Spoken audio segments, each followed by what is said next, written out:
Hölderlin avait commencé à écrire des poèmes, mais la maudite pauvreté l'obligea à prendre un gagne-pain comme précepteur dans une maison de Francfort-sur-le-Main. À cet égard, la grande et belle âme est logée à la même enseigne que l'artisan. Il devait vendre son besoin passionné de liberté, réprimer sa royale, sa colossale fierté. La conséquence de cette pénible contrainte fut une crispation, un ébranlement dangereux de sa vie intérieure. C'est dans une jolie prison élégante qu'il se rendit.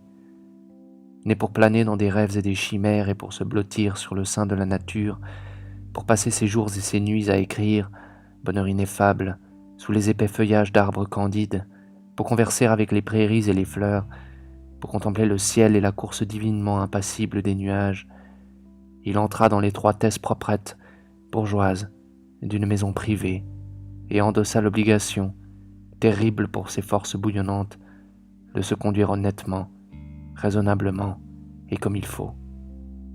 Il fut épouvanté, il se considéra comme perdu, rejeté, et il l'était bel et bien. Oui, il était perdu, car il n'avait pas la force déplorable de renier honteusement toutes ses forces et sa sève merveilleuse, qu'il s'agissait à présent de nier et de réprimer. Alors il se brisa, se déchira, et de ce jour, il fut un pauvre malade pitoyable. Dès lors qu'il eut perdu la liberté, Hölderlin, qui ne pouvait vivre qu'en liberté, vit son bonheur détruit. Il tira, il s'escrima en vain sur la chaîne qui l'enserrait. Il ne fit que s'y meurtrir.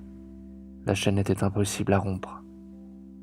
Un héros était dans les fers, un lion devait faire le gentil et le poli, un grec royal évoluait dans un salon bourgeois, et les parois étroites, mesquines, joliment tapissées, broyaient son merveilleux cerveau. C'est là que commença le malheureux ébranlement de son esprit, la lente, la molle, l'effroyable explosion de toute clarté. Ses tristes pensées erraient et titubaient de désespoir en désespoir, de la crainte au tremblement qui tailladait son âme. C'était comme l'effondrement silencieux, muet, insidieux, de mondes célestement limpides. Le monde pour lui devint terne, banal et obscur, et pour pouvoir au moins s'enivrer de jeux et d'illusions, pour oublier sa tristesse sans bornes et sa liberté perdue, pour surmonter la détresse du lion asservi et enchaîné qui va et vient dans sa cage, va et vient sans espoir, et va et vient, l'idée le prit de tomber amoureux de sa patronne.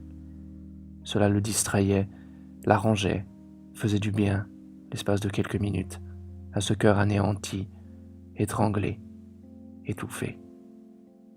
Alors qu'il aimait uniquement le rêve englouti de sa liberté, il imagina qu'il aimait la maîtresse de la maison.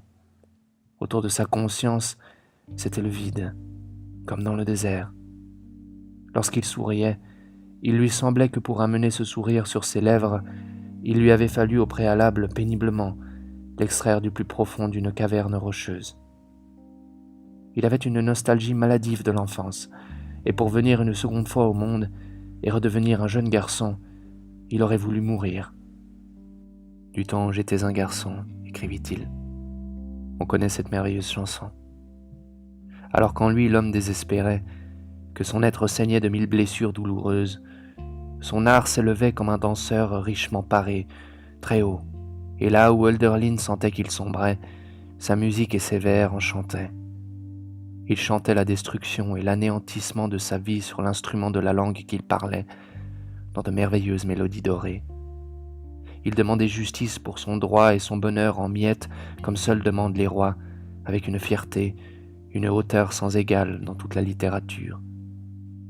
Les mains d'un pouvoir fatal l'arrachèrent au monde et à ses dimensions trop étriquées pour lui, et le jetèrent par-dessus le bord du saisissable, dans la folie, et il sombra comme un géant dans ces abîmes désirables et bienfaisants, inondés de lumière, riches en feux follets, afin d'y somnoler pour toujours, dans une douce distraction et dans l'opaque. « Mais c'est impossible, Hölderlin, lui déclara la maîtresse de la maison. Et ce que tu veux est impensable. Tout ce que tu penses outrepasse toujours ce qui est convenable et possible, et tes paroles déchirent tout ce qui est atteignable. Tu ne veux ni ne peux être bien. Pour toi, le bien-être est trop petit, et la paix à l'intérieur de limites est trop vulgaire. Pour toi, tout est et tout devient un gouffre, un infini. Le monde et toi, vous êtes une mère. Que puis-je et que dois-je te dire pour te rassurer, toi qui repousses loin de toi tout contentement comme quelque chose de méprisable? Tout ce qui est étroit et petit te trouble, te rend malade. Tout ce qui est vaste et d'un seul tenant, sans coupure, t'emporte vers le haut et vers le bas, où il n'y a ni séjour, ni jouissance. La patience n'est pas digne de toi, et quant à l'impatience, elle te déchire. On te respecte, on t'aime et on te plaint. Il n'y a pas de plaisir avec toi. Que dois-je faire, puisque rien ne te fait plaisir? Tu m'aimes? Je n'en crois rien, je dois m'interdire de le croire, et je dois souhaiter que tu veuilles bien t'interdire de me le faire croire. Ce n'est pas l'amour de moi qui t'anime, sinon tu pourrais être paisible, aimable et heureux, et avoir de la patience à ton propre égard et au mien. Je ne peux pas croire que je signifie beaucoup pour toi. Ainsi, sois donc aimant, bon et raisonnable. Bientôt, je n'éprouverai plus rien à ton égard que de la peur, et c'est un sentiment que je déplore. Laisse donc la passion en paix et fais un effort sur toi-même, comme tu pourrais être beau, grand et ardent, dans un effort triomphant. Que tes chimères hasardeuses te tuent, et le rêve que tu te fais de la vie t'ôte la vie. Renoncer à la grandeur, ne pourrait-il pas y avoir là aussi de la grandeur? Car tout est douloureux.